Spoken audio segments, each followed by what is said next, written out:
Hi viewers, welcome to our channel. ప్రస్తుతం మనతో పాటు దాము బాలాజీ గారు సీనియర్ జర్నలిస్ట్ ఉన్నారు. వారితో ఒకసారి మాట్లాడదాం. సార్ నమస్కారం. నమస్తే. సార్, జగన్మోహన్ రెడ్డి గారు అటు ప్రధాని మోదీ గారితో మంతనాలు జరుపుతున్నట్టుగా వార్తలు వస్తున్నాయి సార్. అంటే మనం ఒక పక్క చూస్తున్నాం, అటు చంద్రబాబు నాయుడు గారు, లోకేష్ గారు, అమిత్ షా గారిని, మోదీ గారిని కలుస్తున్నారు. జగన్మోహన్ రెడ్డి గారిని అరెస్ట్ చేసే ప్రయత్నాలు జరుగుతున్నాయంటూ కొన్ని రోజులుగా వార్తలు వస్తున్నాయి. ఈ నేపథ్యంలో ఈయన కూడా కౌంటర్ అటాక్ ప్లాన్ చేశారు, తాను రక్షించుకోవడానికి ప్రయత్నాలు చేస్తున్నారు. ఈ నేపథ్యంలోనే మోదీ గారిని కలిశారని చెప్తున్నారు. మరి ఏం జరుగుతుంది ఏపీలో? మరి జగన్మోహన్ రెడ్డి గారు అరెస్ట్ అయ్యే అవకాశాలు ఏమన్నా ఉన్నాయా, లేకుంటే ఆయనని కాపాడుకుంటారా సార్? అంటే జగన్కి మోడీకి మధ్య ఒక రహస్య సంబంధం ఉందనేది విషయం అందరికీ తెలుసు. ముందు నుంచి కూడా ఈ 10 ఏళ్లలో జగన్ని కాపాడింది ఎవరు? మోడీని. లేకపోతే ఆయన ఎప్పుడూ జైల్లో కూర్చోవాలి. ఎందుకంటే 11 సంవత్సరాలుగా బెయిల్ మీద బయట ఉన్న ఒక ముఖ్యమంత్రి కావచ్చు, ఎక్స్ ముఖ్యమంత్రి కావచ్చు, ఇంకెవరూ లేరు ఇండియాలో. ఎందుకంటే ఆయన మీద దాదాపు ఈ ఈడీ అండ్ సిబిఐ పెట్టిన కేసులు 18 ఎన్నో ఉన్నాయి. అన్ని కేసులు ఉన్నా కూడా ఆయన 11 ఏళ్ళుగా బెయిల్ మీద ఉన్నాడు, ఇప్పటికి కూడా బెయిల్ మీదనే ఉన్నాడు. అంటే అర్థం ఏంటి? ఆ ఏజెన్సీలు ఎవరు? ED and CBI. ఇవి ఎవరి కింద ఉంటాయి? సెంట్రల్ గవర్నమెంట్ కింద, హోమ్ డిపార్ట్మెంట్ కింద ఉంటాయి. వాటి డైరెక్టర్లు నియమించే అధికారం కూడా మోడీ ఒక కమిటీకి ఉంటుంది. ఆ కమిటీలో మోడీ, ఒక కేంద్ర మంత్రి, ఒక ప్రతిపక్ష నాయకుడు. ఇంతకుముందు సుప్రీంకోర్టు జడ్జి ఉండేవాళ్ళు, వీళ్ళు సుప్రీంకోర్టు జడ్జిని కూడా పక్కన పెట్టేసింది మోడీ ప్రభుత్వం.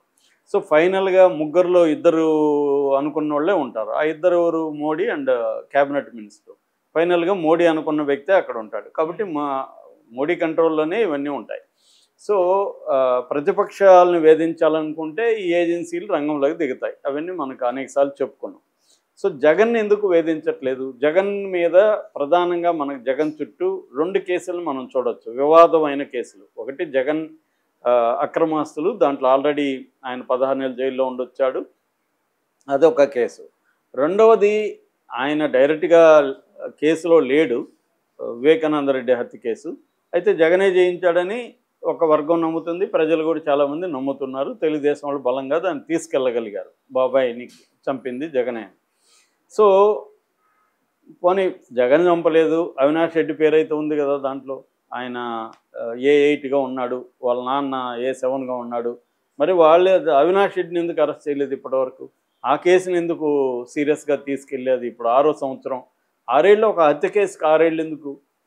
ఇవాళ ఉన్న టెక్నాలజీకి 6 ఏళ్ళు అవసరమా? 6 రోజుల్లో చేసేస్తా ఉన్నారు మామూలు లా అండ్ ఆర్డర్ పోలీసులే.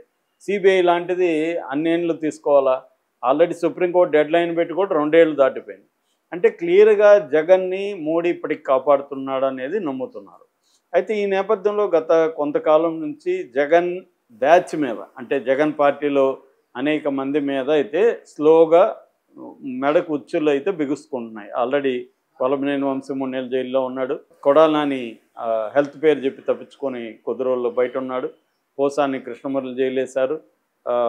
అట్లా నందిగమ సురేష్, చాలామంది. ఇంకా అది కాకుండా ఇప్పుడు మద్యం కుంభకోణం, లిక్కర్ పాలసీ కేసు, ఆ లిక్కర్ పాలసీ కేసులో కూడా ఆల్రెడీ చాలామంది అరెస్ట్ అయ్యి జైల్లో ఉన్నారు. ఇక కాదంబరి జత్వాని, ఆమె కేసులో సీనియర్ పోలీస్ ఆఫీసర్లు కూడా జైల్లో ఉన్నారు. ఇప్పటి వరకు ఇంటెలిజెన్స్ చీఫ్ని జైల్లో పెట్టిన దాఖలాలు లేవు, అతను కూడా పెట్టారు. సో ఈ స్థాయిలో చంద్రబాబు క్రాక్ డౌన్ చేస్తున్నాడు. కానీ జగన్ జోలికి వెళ్ళట్లేదు, కొంతమంది జోలికి వెళ్ళట్లేదు. అంటే రోజా జోలికి వెళ్ళట్లేదు, అంబటి రాంబాబు జోలికి వెళ్ళట్లేదు, పేర్ని నాని జోలికి వెళ్ళట్లేదు. ఇలాంటి వాళ్ళు కొంతమంది జోలికి వెళ్ళలేదు, జగన్ జోలికి వెళ్ళట్లేదు. జగన్ని కొట్టకుండా, అంటే హెడ్ను కొట్టకుండా పాము తోకల్ని కొడితే ఏం లాభం అన్న ఒక విమర్శ అయితే విత్ ఇన్ ద పార్టీ కూడా ఉంది.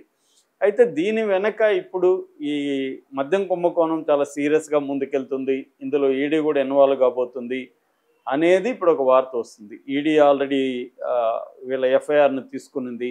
సో ఈడీ ఎంటర్ అయితే జగన్ని జైలుకి వెళ్ళడం ఖాయం. అయితే జగన్ పేరు ఇప్పటివరకు దాంట్లో లేదు, మద్యం కుంభకోణంలో లేనంత మాత్రాన్ని పెట్టకూడదని ఏమి లేదు. రేపు పొద్దున మెమో వేస్తారు, జగన్ పెడతారు. సడన్గా జగన్ అరెస్ట్ చేసి చంద్రబాబుని ఎలా చేస్తారు అలా చేస్తారు. కాకపోతే ఇప్పుడు చంద్రబాబు ప్లాన్ ఏంటి, జగన్ ప్లాన్ ఏంటి?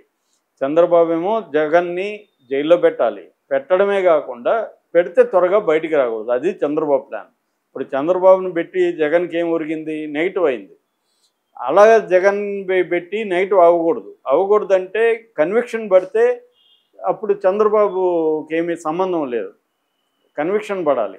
మరి కన్విక్షన్ పడడానికి మోడీ హెల్ప్ చేయాలి. అది ఎందుకు హెల్ప్ చేయట్లేదు అనేది ఇప్పుడు ప్రధానమైన ప్రశ్న. ఇప్పుడు రేపు మద్యం కుంభకోణంలో జగన్ అరెస్ట్ చేస్తాడు. 1 month 2 months 3 months 5 months Jagan ఉండి బయటకు వస్తాడు. బయటకు వస్తే అది సింపతిగా అతనికి మారచ్చు. ఇప్పటివరకు జనరల్గా చూస్తే జైలుకి వెళ్ళి వచ్చిన వాళ్ళు ఎక్కువ మంది, అందరూ కాదు, ఎక్కువ మంది సీఎంలు అయిన సంఘటనలు ఉన్నాయి మనకి. ఇక్కడ గతంలో జగన్ జైలుకి వెళ్ళి వచ్చాడు, తర్వాత చంద్రబాబు జైలుకి వెళ్ళి వచ్చాడు, ఇక్కడ రేవంత్ రెడ్డి జైలుకి వెళ్ళి వచ్చాడు. ఇలాగ కొన్ని కేసులు అయితే ఉన్నాయి. అది అందరని చెప్పలేం. జైలుకి వెళ్ళి వచ్చిన వాళ్ళు కాకుండా ఉండేవాళ్ళు బోల్డ్ మంది ఉన్నారు. ఈవెన్ జగన్ కూడా ఇమీడియట్గా కాల, జైలుకి వెళ్ళి వచ్చినాక కాల, మళ్ళీ ఎప్పుడూ అయ్యాడు. కాబట్టి ఏదేమైనా జగన్ జైలుకి వెళ్తే సింపతి వస్తుందా, మనకు ఉపయోగమా నష్టమా అనేది చంద్రబాబు బేరీ చేసుకోవాలి. అందుకని చంద్రబాబు ముందున్న కర్తవ్యం ఏమంటే, ఒకవేళ అరెస్ట్ చేసినా అతనికి బెయిల్ మీద బయటకు వచ్చేస్తాడు. కాబట్టి ఆ అరెస్ట్ వల్ల మనకి ఉపయోగం లేదు. జగన్కి అలవాటే జైలు, అతను ప్రిపేర్గా అయ్యాడు అయినాడు, జైల్లో అతను ఉండగలడు, అతనేమి కష్టాలు పడ్డాడు.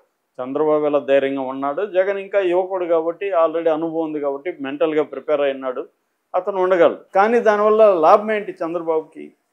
అదే శిక్ష పడింది అనుకో, 2 ఏళ్ళ పైన శిక్ష పడితే జగన్ ఇంక 10 ఏళ్ల పాటు ఎలక్షన్లో పోటీ చేయలేడు. జగన్ పోటీ చేయకపోతే జగన్ తరపున పోటీ చేయడానికి వాళ్ళు చెల్లో తల్లో లేరు. భార్య రావాలి రంగంలోకి, భార్య రాజకీయాలకు కొత్త, ఆమె ఇప్పుడు గెలుస్తుందా లేదు తెలియదు, ఈ రాజకీయాలను ఎదుర్కోగలుగుతుందా లేదు తెలియదు. కాబట్టి జగన్కి కన్విక్షన్ పడితేనే చంద్రబాబుకు మైలేజ్ వస్తుంది, లేకపోతే పెద్ద మైలేజ్ రాదు.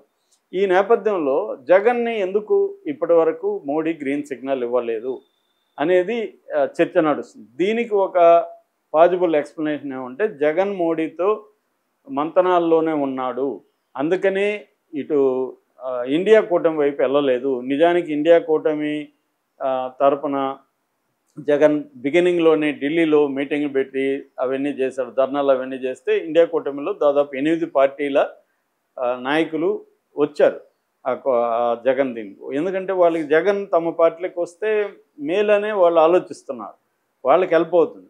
కానీ జగన్ అంతకంటే ముందు వెళ్ళలేదు. అప్పుడు కూడా నేను చెప్పాను, ఇది ఒక రకంగా మోడీకి సిగ్నల్ ఇవ్వడం, నువ్వు నన్ను చూసుకోకపోతే నేను అటు వెళ్తాను అని సిగ్నల్ ఇవ్వడం కోసం తప్ప జగన్కి సీరియస్ ఇంట్రెస్ట్ లేదు, అటు వెళ్ళడం అనేది ఇంట్రెస్ట్ లేదు.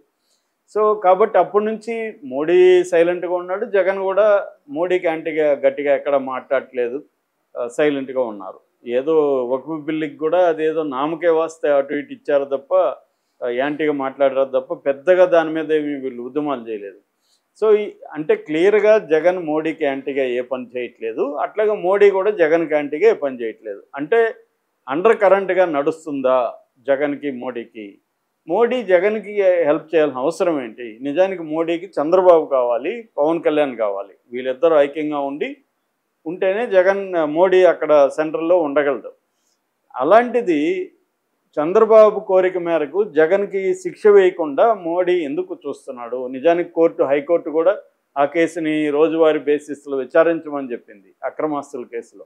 మరోవైపు విజయసాయిరెడ్డి కూడా అప్రూవర్గా మారే అవకాశాలు కనిపిస్తుంది. అన్నీ క్లియర్గా ఉంది జగన్ని శిక్ష వేయడానికి.